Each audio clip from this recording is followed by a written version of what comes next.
Today's guest is the author of several academic publications. She's the CEO of Multiple Voice LLC. She's a voice coach and is the host of Multiple Voices podcast. She's a former interpreter of the United States Department of State, Washington, D.C., and is currently a professor at a university in Italy. Welcome to the show, Claudia. How are you doing? Thank you, Toby. You said my name perfectly. That's so beautiful. You are the first host who says Claudia. I love that. Thank you so much. Thank you. Thank you so much for joining me today on this episode of Mirror Talk. Thank you for having me. I'm just really excited to be speaking with you. Even before pressing record, like we've just been conversing, and I just enjoy, just speaking with you already. That's been awesome. Yeah. Yes. Me too. But I'm an open book. We can, really talk about anything. Yeah. But as I was mentioning this, what I really, really like is the title of your podcast, Mirror Talk. I think that's probably first of all, it's original. All right. You don't find mirror in many podcasts. And then it's so interesting because it covers so many different fields, because when you talk about a mirror, you talk about how people see each other, how people see other people, how other people see them, how that changes as time goes on. And in certain, I love it. I just love it. Wow, congratulations. Thank you so much. Yeah. I really appreciate that. Thank you so much. So, you have worked as an interpreter for the U.S. Department of State. Yes. And you're a professor, you are the CEO, and you're a podcast host. You have experienced a lot of things, or you've done a lot of things so far. Yeah. So I'd love to learn more about that. Can you share more about your life and career journey with me? Okay. So let's say that as you said in the beginning when you were introducing me, most of the things, even if there's so many different things, they have a common thread, and it's always language. It's always to do with either speaking or communicating, and it has to do with interpersonal relations. And my work at the State Department was as an interpreter. And what do they do? Interpreters usually are, let's say, a go-between between two people who speak different languages. That's two people, but they can also be conference interpreters, where you sit in a booth generally and you listen to the message in one language, and you speak in another. That's simultaneous interpreting. That's one of my favorite. No, that's what I teach actually. And so it's interesting. I used to think, back when I was working a lot more as an interpreter, I used to think, oh my God, this is getting boring. I wish they knew what they were talking about, at least, Yeah, yes. Because you have to repeat people's thoughts sometimes that are just pitiful, or they just don't make any sense. They say, okay, there are 4 points in blah, blah, blah. And they say 2 or 3, but never 4, so you just go with the flow, and sometimes you correct, but it's interesting. You learn a lot. You really learn a lot. But then I got tired of doing that because I had to interpret someone else's thoughts.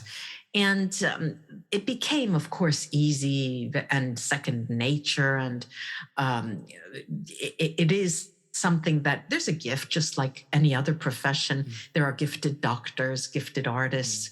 And since I said that I teach interpreting, you can learn it, of course. And it really isn't about the languages and how many languages and how well you know those languages. Really, it's about how delicate you are in understanding that social dance. Because when you're working, especially in politics, people don't want to be understood.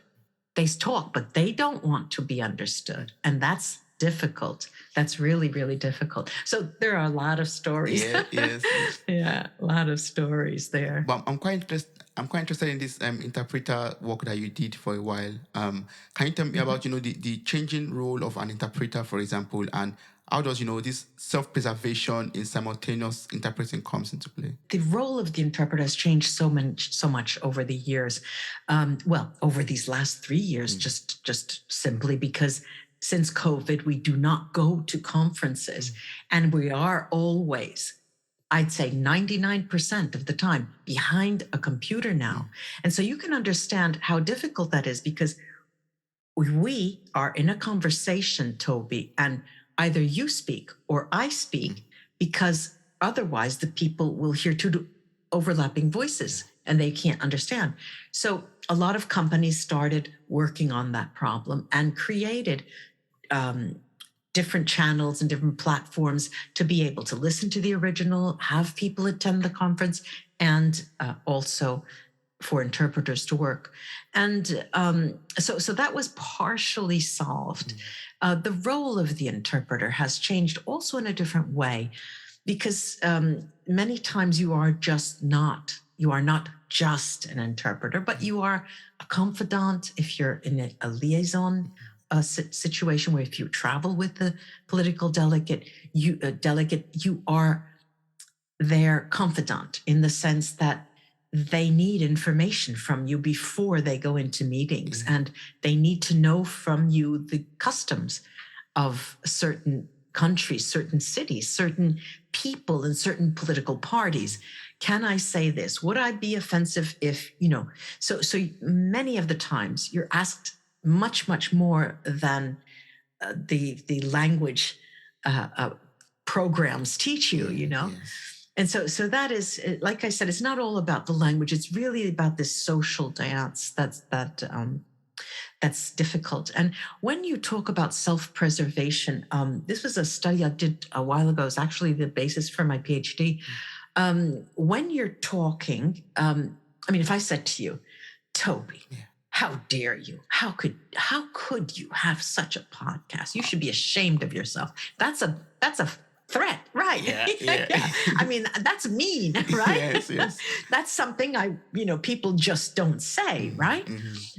If I really wanted to sugarcoat it, I could say something like, are you really sure that that's the right words to use to describe your podcast? Couldn't you probably have found a title that could have been more conducive? Or, I could have changed it in a different way. Yes. So what happens in politics especially, but in general, every day, is that people talk to each other. And when I said before, they really don't want to be understood. That's true. And when there is an interpreter between two people, they use the interpreter to say really mean things. Tell him to go to hell. I like hell, I will do that, and tell him those words, and it's terrible. So what I did was a survey. I took some data from a conference where there are professional interpreters and their situations. I'll give you an example. There was this was a conference on women politicians in the Mediterranean. And an Israeli delegate stood, and it was her turn to speak, because they had to talk about the situation of women in their area and what they were doing or how it has changed recently. She got up and she started saying in English, she said, please forgive me. I have a sore throat. Yesterday I had a fever, but I will do my best. And as soon as she finished that, she turned and she said, I heard what you said yesterday. She was talking to, I think, another woman from another, rival country in that area. And the interpreter, who was working from English into Italian, had this little delicate set, she didn't know what to say, because she didn't understand.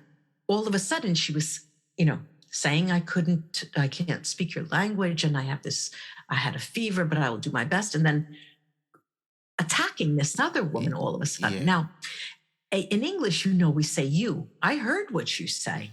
I heard what you said. I heard. And you doesn't change. But in Romance languages like French, Spanish, Portuguese, and Italian, there is a formal way of saying you. The Spanish is usted instead of, you, and Italian as well. But it doesn't matter if there's a formal or informal. That's not the question, because in a conference, if you point at someone, that's a threat. You single someone out in a crowd of 500, that is really something you don't do. So I looked at how the interpreter dealt with that. And in that, this is just an example, there were very many, but in that specific example, she turned and said, yesterday I heard that there was talk about Arafat and blah, blah, blah. And she took a distance from the words that the woman had said. And so what I found was that she was saving face. Instead of having a face threat, instead of threatening the woman, she moved away and made it passive. It was passive. I heard that people said. And similarly to this happens in language all the time. We all do. We do use the passive tense. And others, then I interviewed them and they said they would never make a threat as the original speaker has said. They all, what we call mitigate, they all change it. Usually they could say something like, the speaker said that, because when people are listening to you, they take you for the speaker. They're listening to you. They don't understand. Many don't even believe that it's the, real person speaking. And that happened to me personally. It was very difficult, very, very difficult situation I was in. I had 2 delegates with me at the time, and we were at this underground compound in the United States. And it was, top secret. We couldn't go in with any pens, papers. And of course, when you're working, you need pens and papers. And working with 2 people is very difficult because you're whispering. We had no booths.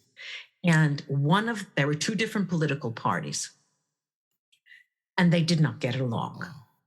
And one of them in particular just kept speaking over me. What did you say? What did you say? And of course, when I heard him and I heard the speaker, I couldn't work, right? So that was the start of a terrible day. Then we got into the big hall, and the general came in and talked about the compound, and the same delegate said to me, ask him how much money he makes. I looked at him, and especially, in the United States, you don't do that. You don't go and ask people direct questions like that. Who do you vote for? How much money do you make? Are you Jewish? You just don't do that. True. And of course, it's in many countries, there's, social graces don't put you in a situation to do that. People avoid that, right? Yes. And I said to him, you just can't ask him how much money he makes. It's just not done. And I tried to tell him twice. He stands up, shouts, and said, how much money do you make? And in Italian, he shouts and says, how much money do you make? I could have, gone underneath the ground. I didn't know where to turn. I was trying to hide and I couldn't. So I stood up and I found myself saying, the gentleman to my right would like to know your salary. So it was him, it wasn't me, yes. Because we always talk in the first person. So that would have required me to stand up and saying, and I couldn't do that. And so this face preservation, this self-preservation is how to shield yourself from getting, threats to you and doing it to others. It's a dance. It's like a social dance when you speak. But it's interesting and it's delicate and and it can be done if people were just a little sensitive to that, Yes, I do. Yeah. I do. Yeah. And you do also other things like you're writing a book, for example. You've written other academic publications already. Right. You have a YouTube channel. You host a podcast. a lot of things. Yeah, I have this YouTube channel. I created this person called Christelle Martinet because I was angry with everyone at the university. I was fighting with everybody, and I said, "Stop! Now I'm going to have fun. I'm going to do things that I like." And so I come from a generation of, psychics. My mother was psychic. She was a card reader, and her mother was a card reader, and her mother was a card reader. And so I started reading cards on YouTube as a game. And my father also had a lot of experience with psychic mediumship, right? So, and that just grew and grew and grew and grew. And then that became of a small business and a sort of a hobby as well. But one of one of the most important things I think that people come to me for is the mediumship. They want to talk to their loved ones who have passed, and so that is the biggest part of my work in that business. So that's how that started. And the podcasting came up because I actually, I was working with this woman who was a consultant, and she was telling me how things work in the United States because I had never published in the United States a work, a nonfiction.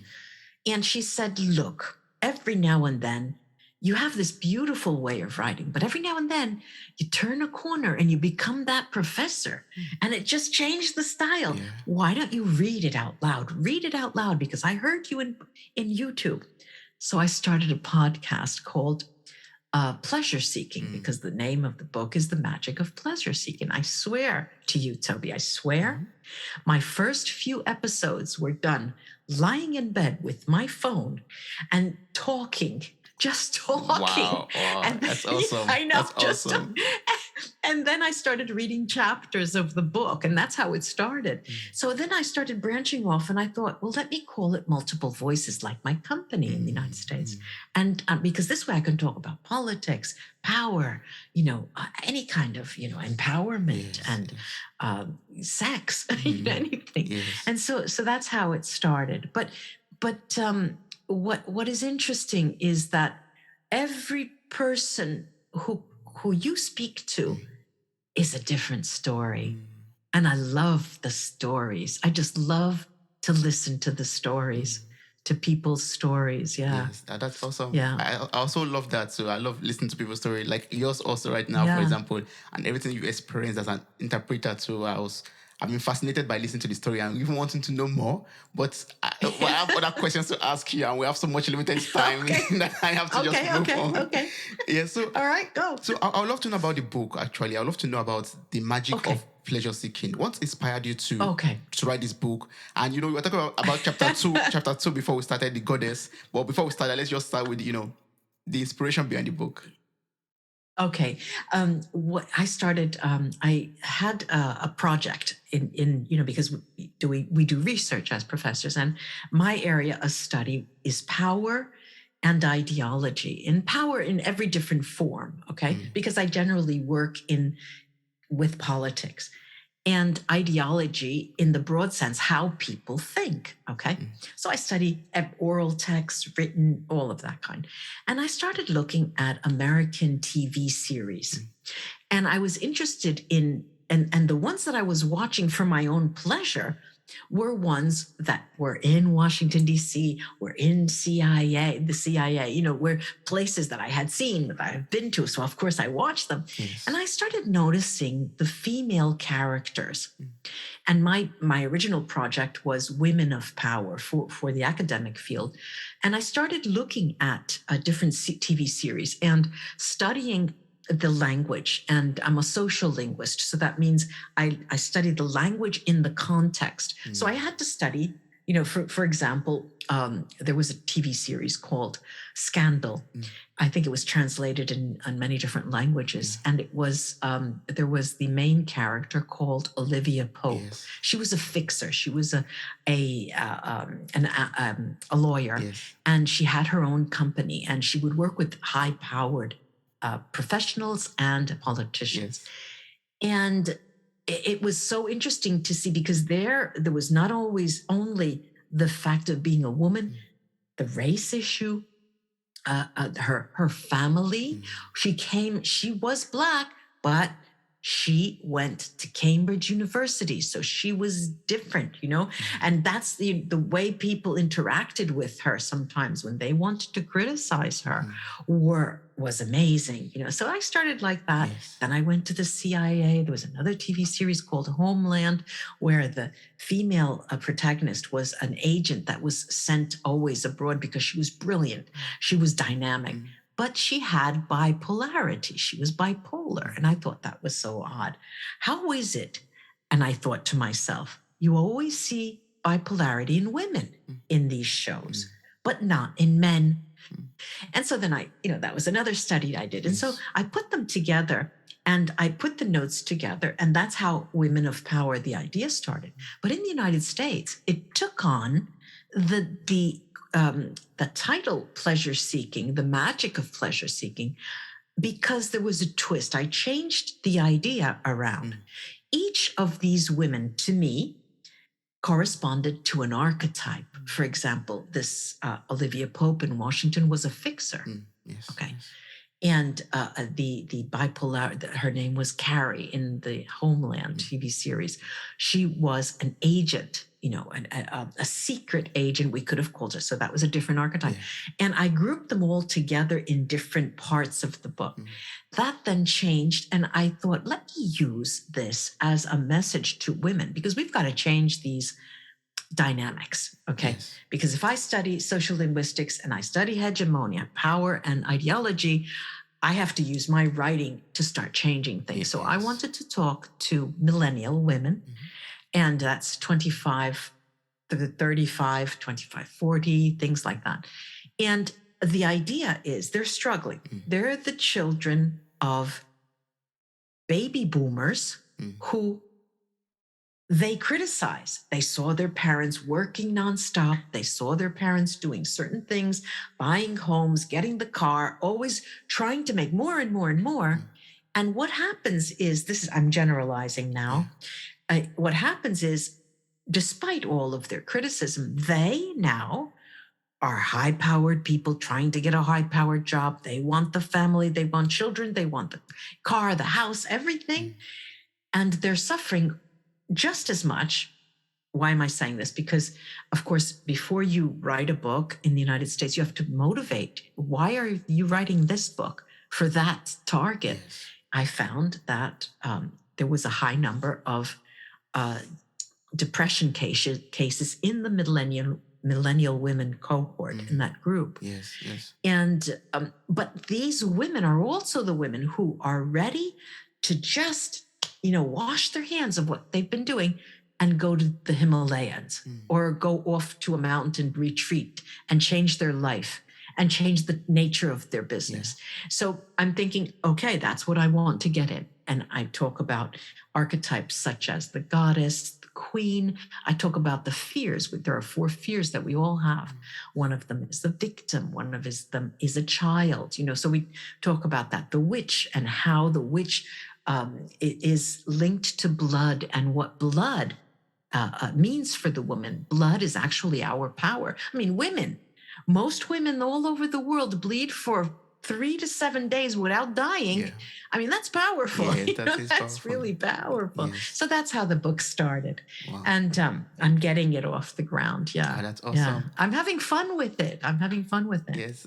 But this brings me to another idea, because even though the title is pleasure seeking, right? Yes. The magic of pleasure seeking, there, I speak about the shadow side, because my beliefs are, I'm not naive enough to think that the world is always beautiful and we have, rose-colored glasses.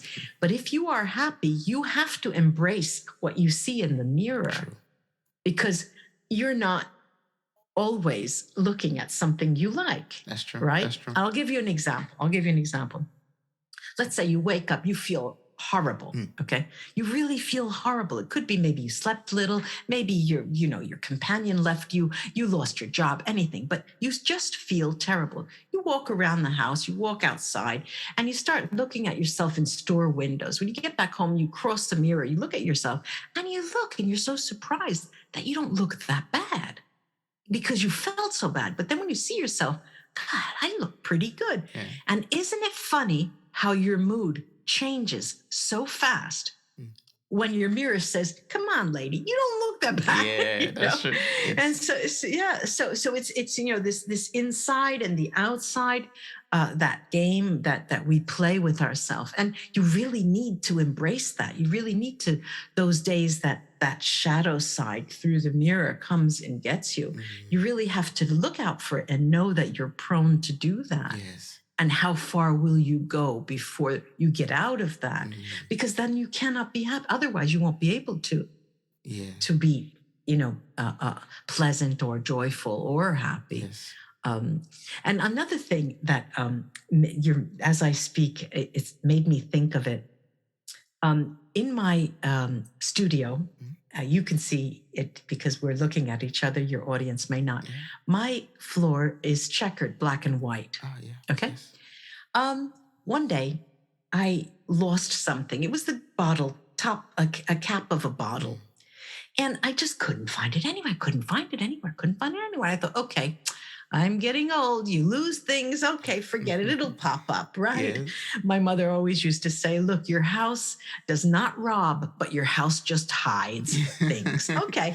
Okay. Yeah. So one day I was lying on my couch and I was looking and I was working, I had my iPad, I was writing, looking, and I looked at one of the mirrors that I have. I have these gym locker like mirrors, like closets, and they have mirrors. And I was looking over to the side at an angle, and I saw the other side of the room, and I saw the bottle cap. Oh. It was under a chair, wow. And it was white, and it was on the white tile. And it made me, because I thought to myself, you mean I didn't even clean it over there? I didn't vacuum over? And I was laughing and laughing and laughing. Yeah. I hadn't seen it because it was white, And so that means to me, if I looked in a different way in that mirror at another angle, I would have seen something different. Yes. All you have to do is shift a little bit and you see your perspective changes, And if you take your camera in Zoom and you raise it, you have a different person. You may look better, you may look worse. You put it underneath, look very scary. You never know. So this idea of mirror really is important because it gives us clarity. Yes. It does really give us clarity, and it's frightening. That's true. That's very right. That's one question I want to ask right now. Like, how do we deal with with the magnitude of that our shadow side? Like, it could be frightening sometimes, it could be pleasing sometimes. How do we deal with, our shadow side and the notions of visibility? Like you made mention of, with the mirrors in your room to be able to find the cap of the bottle. How do you deal with the notions of visibility and invisibility in relations to our perspectives? Yes. Okay. Interesting. All right. You bring up visibility and invisibility. This is one part I clarify very, very clearly. I'm very clear with this. The idea of invisibility and visibility is, of course, what you can see. All right. Yes. Of course, because our sight doesn't allow us to see things, and sometimes it does. But if you carry that idea away from what the sight means and put it into a social context, and we're talking about the shadow now, right? You're at an office. You're working in an office. There are 5 people in the office, and there are 2 positions that come up in that office, in that company. Yeah. And there are 2 out of the 5 that are interested in that position.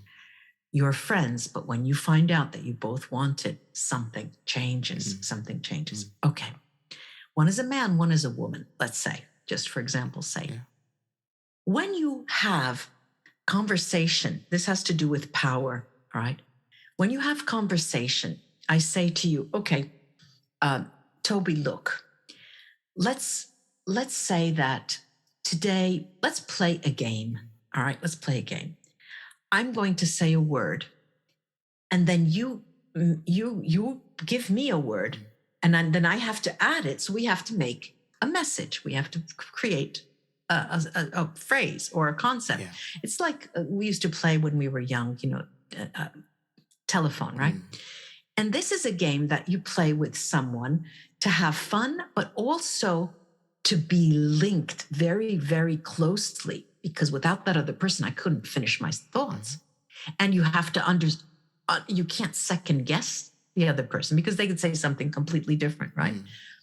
Now, that is a game that you can play socially, but sometimes you want to be visible, you want to shine, and that is a power that you have. But power also comes from knowing when to step back and letting the other person shine. That's visibility and invisibility. Power structures work in a way that we don't expect. Remember, I spoke about the direct threats. Yes. You said, that is called face threatening. Okay. And then there's a way of distancing yourself using passive language. Power comes never when you directly threat, ever. Because the language, there's distance and there's proximity. It's a complex algorithm that I've worked on, but the way you use your language will allow you to move closer, move farther away, to get more followers, or to lose power and lose followers. Yeah. And when you talk about a shadow, how can you embrace that? When you're really, really down and you know there's something out there, all you have to do is step back. You step back and you look at it for what it is, not in relation to you, but objectively, and what it means to you. Because if you understand why it has some pull over you, why is it bringing you down? If you can see that, it'll make you laugh, just the way I was laughing when I was on my couch looking at the mirror and I saw the bottle cap on the white tile. And I started laughing because all of a sudden it was, it wasn't the crazy woman who, who lost her memory. It was just perspective, it's just perspective. So it's the way you look at that shadow. And you embrace it. You can embrace it then. It happens. I mean, we know life is life. Yes. And not every day is the same. But if you can say, okay, today's a good day. Great. Today's not so good. Oh, well, I'll go have some ice cream. That'll change my mood, or to have some chocolate. I'm surely to, pop out of my mood. Yes. It's something you have to bring with you. It's part of you. It's not something you can cancel. It's part of your life. It's part of your scars. If if someone has hurt you, it's a scar, but that's part of who you are. Yes, and that's the way we embrace and dance with our shadow and also enjoy dancing. Exactly. Yeah. Dancing with it. That's the great metaphor. Yeah. Yes. Wow. And how does power, like you mentioned earlier, how does it influence our relationships with other people also, like in our, for example, people close to us, for example, or people around us? How does power that we have influence the relationship we have with them? Okay. Well, it for me, I having studied it, I always say, well, power is everything, right? And so it can be everything, and it's hidden everywhere. Let me say this. Let's say that there's one thing that's called game theory, playing games. Yes. Game theory. And essentially, it means this. You don't want to win. When you're playing, especially in a relationship, it could be a romantic relationship, a business relationship, a partnership, a family member. You never want to win, otherwise you lose, because then there's no relationship, Okay, so you play the game, and that's linked to the idea of visibility and invisibility. You play the game so you can continue to play the game. Yeah. And in a partnership, in a romantic partnership, that's very clear. Well, it's not as clear as I think, but to me, it's very clear, because people have to win. And it's even on this side, if we're not winning and we give them the theater and the limelight and their moment of glory, we are watching a show, and it's pleasant for us as well. Yeah. So it's a win-win situation. But game theory talks to us about how to keep the ball rolling, and power is influential in that. So unless we're talking about countries where there's absolute power, where there is no negotiation, but in human relationships, that's the game. Yes. That for me, that's the game. It is always a matter. It's a dynamic equilibrium. Balance is always dynamic. Sometimes it goes up and down. And to keep the game going, it has to be dynamic. I have to be sad, and you have to be happy, and then you have to be sad, and I have to. That's how relationships are, and how humans work. And of course, there are many people, though, that would like to have a huge audience and be so powerful that they can influence everyone's lives. And there are very many people because they are they're very good at using their language. And behind their words, there are emotions. And when you've got that very strong ability, those strong ingredients together, they become powerful speakers. And every now and then they may even make you laugh. So that's how the relations. I believe that power is all around, and the game is not to win. That's the game, I think. Wow. And maybe President Trump could have understood that. He probably, would have had a different outcome. Yeah, that's possible. That's very possible. He wasn't playing the game right.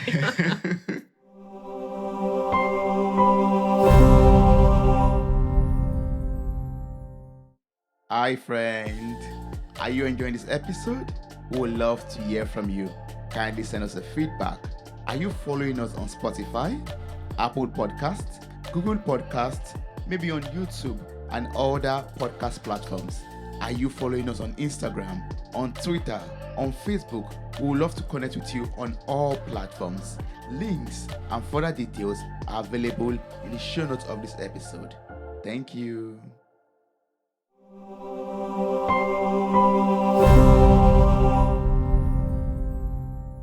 And one thing I find very interesting about you again is, you're a psychic medium. So for someone out there who doesn't know about it, can you talk to me about psychic world and mediumship? What does that mean? What's that all about? Okay. All right. So let's say that I'm thinking, right? And I'm looking at you and you're not thinking. I mean, I could see what you're thinking and where you're getting at, and I'm thinking, yes, he does want me to say something that's relevant to his audience, but so he could relax and he doesn't have to talk, So that's what okay. So that means I'm reading your mind, right? Yes. But everybody does that because if you talk to me, you have to think a little bit ahead. And while I'm talking, you're already thinking a little ahead in terms of what you could say after that if we're having a conversation. So everybody is a little bit intuitive. That's another word, intuitive. But for mediumship, let's say, the psychic has it more refined and more sensitive. For example, if you came to me, Toby, and you said, look, I have this, I've had these job offers, okay? Company A, company B, company C. Company A is called, I'll call it A, B, and C. And, but I really am having trouble choosing. Can you give me any insight on that? And of course, while we're talking, I get it right away. And I'm going to say it's going to be A, because B and C will give you other things. But for today, it's going to be A, because it'll get you then to a place where you can change your objectives. And that's a way of not foreseeing the future, but understanding how energy can move. Because we're talking about thoughts, we're talking about the way ideas, and that's energy. Now, mediumship means that a person has the spirit world, people who have passed, even people who are still alive, I can channel for someone else. I wouldn't do it unless I had the permission of that other person, if they are alive. Okay. But if they are dead, if they have passed, typically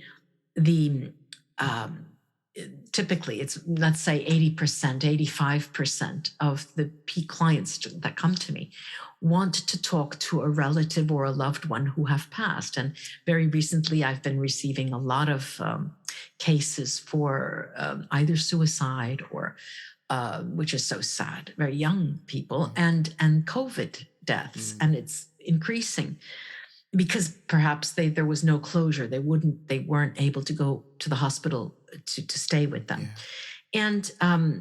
And what happens is they ask questions and I get the messages and I relay them to them.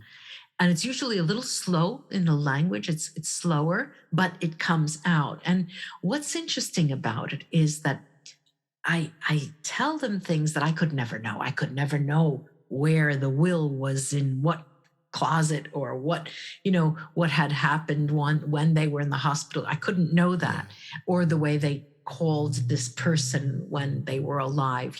So a lot of the times it's very. I like to do this. I like to do this even if I'm exposed to negative energy. I come into contact with a lot of negative energy. I have to be very careful. I have to cleanse myself before, after. But what's interesting is that people are able to connect. And I see that it's so important. It's so important. You really have to connect with, you have to know that there's a way to do that.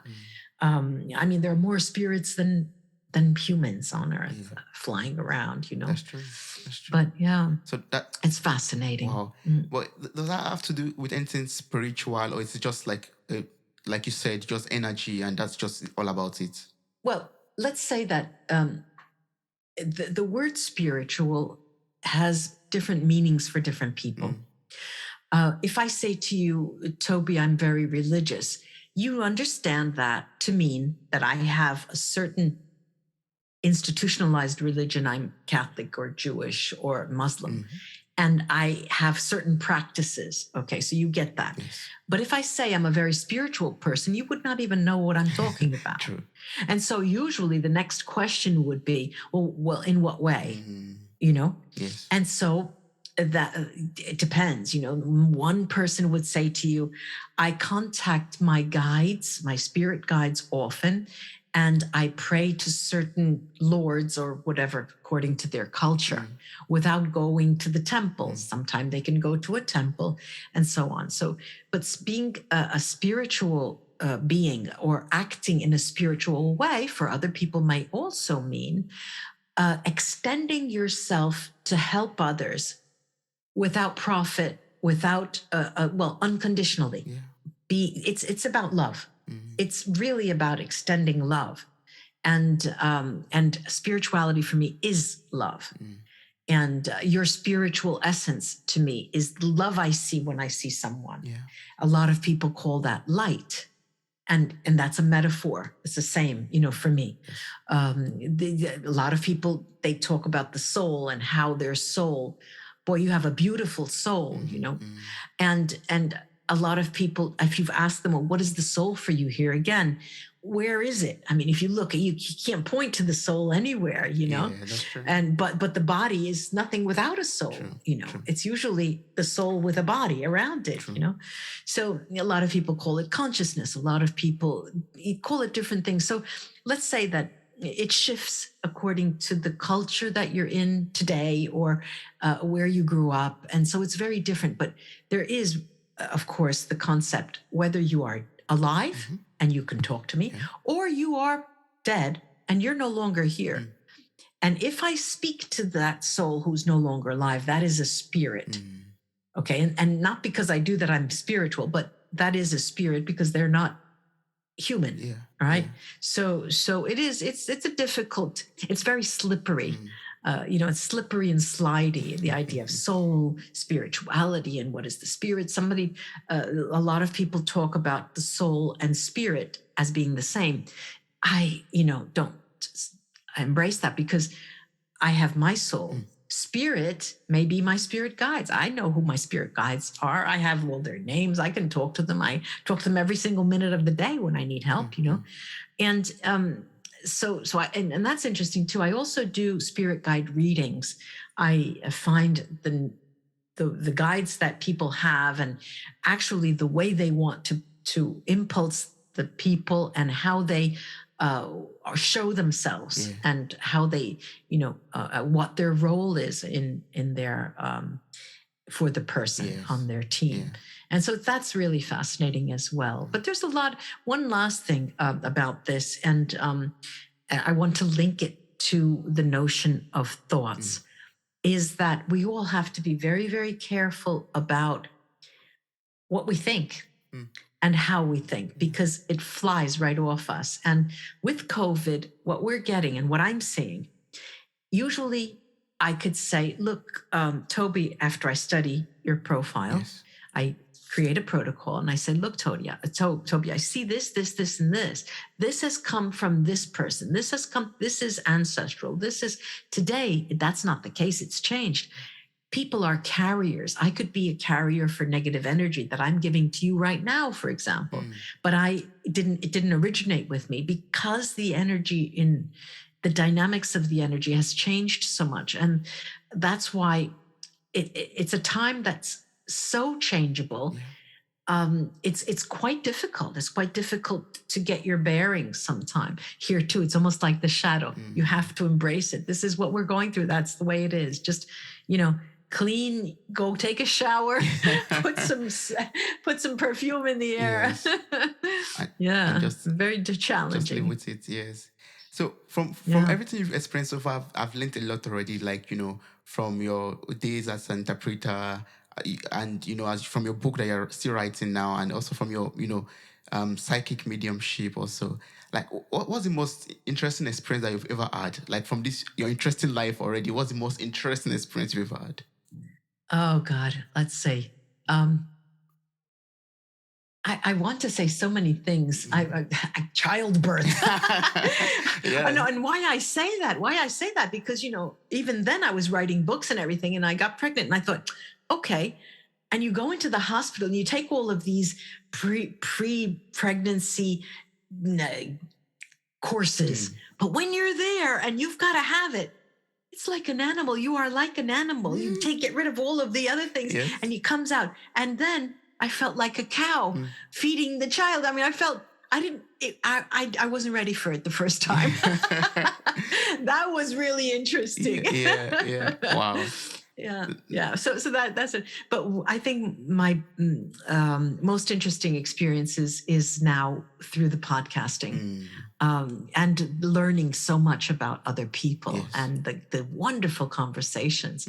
I think that is the most rewarding. It's rewarding. And what I like about it has nothing to do with monetary value, or it's just, it enriches you so much, though, Yes, that's awesome. That for me is interesting. Yes. And networking today with podcasting and anything you do, the feeling that you're part of other people is so wonderful. It's amazing. That's true. It's amazing. That's true. Yeah. That's really good. Yes. I'm also enjoying that, the power of podcasting and networking. Yeah. I can. Yeah. Yes, resonate. I imagine. Yes. So, earlier you made mention of, people carrying negative energy, for example, or positive energy, and these ancestral issues, for example. Like, just as a second to last question, people that are having, for example, psychological issues or this kind of, negative energy issues, for example, how can they resolve this? How can they get rid of these issues? Of course, everyone will tell you again something different. From my perspective, from my mirror, from where I'm looking, and from my expertise, I find that a lot of mental illness is caused by some form of negative energy that has been with the person, not only in this lifetime, but for many past lives. And I'm saying this, I'm not saying that all mental illness is linked to negative energy. No, but I would tend to think so. And unfortunately, when it's not resolved, it carries over. It carries continually forward. I'm the first one to say, God, if you give me a happy pill, I'll be good for the rest of my life, If you have mental illness, sure, take anything you want. When I was down, there was a time when I was so down, and all I wanted was a pill. And I would laugh. I'd go to this doctor and say, can't you just give me a pill to make me happy? I'm so depressed now, And I would be laughing, but it was a funny kind of thing to ask. But I can understand that there is especially today, so many drugs that can do anything for you. Yeah, yeah, Really. yes, But I yes. think that the issue of your mental health Mm, is just that, it's health. And health is made up of everything. yes, And health is strictly linked with your social life yeah, and the way you live. mm-hmm. They cannot be brought apart. That's true. It is, a human is a social animal. Mm, Whether we like it or not, mm, we come from people. We pop out of people. yes, yes, So yes. that's our first contact. Mm, And then of course people start thinking, oh, my parents, oh, why, and there's a time when you just leave that link behind. You can't blame your parents for everything. that's true. But yeah, the mental illness is always, a big question mark. Mm, I do believe that it was misunderstood for many, many years. It still is misunderstood. mm-hmm. And every day, I hope that in the future people will be more sensitive to energy, the importance of energy Yeah. that a person has, Mm, and open to non-medical careers. I'm a medical intuitive. That means that I study different organs and systems of the body to see where there's the accumulation of negative energy yeah. and when to clear it. Because if you keep it, then you will get very physically ill. Mm, And that is also fascinating. But it needs, I think the hard scientists, the hard sciences really need to open to things that cannot be solved by just measuring. yeah. It doesn't work. Mm, mm, There was a friend of mine uh, who is a physicist, and he said, he's an experimental physicist, and he said, in our experiments, when we try to measure the origin of time, mm, we get there, and as soon as we think we've measured it, it shifts mm, and it keeps moving, yeah. Yeah. Yeah. And that just goes to tell you that's you can't get harder than science, That's true. than physics, Yes, yes. Yeah. Oh, that's awesome. So you mean for us to, resolve all of these psychological issues, we should look into some things that are not, medical or Exactly, yeah, exactly, yeah, exactly. And not go late, go early Mm, on, go early yeah. on, especially when you realize there are certain patterns. Mhm. Let me give you a couple of examples. You're a 35-year-old man or woman, Mhm. and you realize that you've had the same pattern recur. Mm. You meet a partner, you stay together for 4 months, and it's over. Mm. After the 4th month, it never goes forward Mm. because there's something that occurs, and you start to think, what's happening? It has to be me because I'm the only one who has this, and that's when people come to me to think, I can't get out of this rut. I'm stuck. I'm stuck. Yeah, I'm stuck. yes. And so then we work through the past lives, we work through the energy, and there's always a shift, and always a shift. That's fascinating. That is I work with soul therapy, I call it. And of all the research I've ever done, this is the most fascinating for me because I see the results, and it's just remarkable how changes come about. I'll give you an example. I work with a lot of women who typically come from society where their voices are not heard, or where they are constrained to the family ties when they have to get married at an age, under the age of 30, where they have, all of these constraints. And when they work with me, even if they're no longer 35, they're 50 and have been married for 20 years or 30 years, after this soul therapy, they find themselves turning to their partner and saying, look, it's about time we stop doing this. We need to do that. I can no longer live like that. whereas they would have never started saying any of that before. And that's one of the things that I have seen. I myself have gone through it. That's why I started this years ago doing it, because I realized that it's all about your thoughts. It really is all about your thoughts. And I'm not, I really do like to look at the dark side. I mean, who doesn't like to dance in those shadows? Come on, go down. There's that song, Take a Walk on the Wild Side, this old song. And you go on the wild side, and that's where you have fun, actually. Do things you're not supposed to do, break the law, let me break the law. And then you have fun. And then just because you're breaking the law, and then you come back the next day, you go to work, So there are those sides that we need to dance in, Yes. So for someone out there who is interested to work with you, for example, what's the best way to connect and work with you, or to get to read more about your academic publications, to get to know more about your services, to maybe There's I'll give them to you right to them. There's my two websites. My author and voice coach website is www.claudiamonacelli.com, and the other services where I work with energy is www.christelmartinet.com, and my YouTube channel, Claudia Monacelli, aka Christelle Martinet. You'll be able to find me, and the publications, I'll give you a link to Google Scholars, where there's all of my publications there. Oh, that's awesome. Usually, probably. That's awesome. Thank you so much. Thank you thank you, Toby. It was such a pleasant conversation. Thank you so much for having me. I appreciate it. Same here. Thank you so much for everything you taught me and everything I was able to learn from you. I really appreciate it. Thank you so much. Wow, you made it to the very end of this episode. Thank you so much for listening. I'm grateful for your time, your love, and your contributions. Subscribe, like, review, and share this podcast. God bless you. Bye. Bye.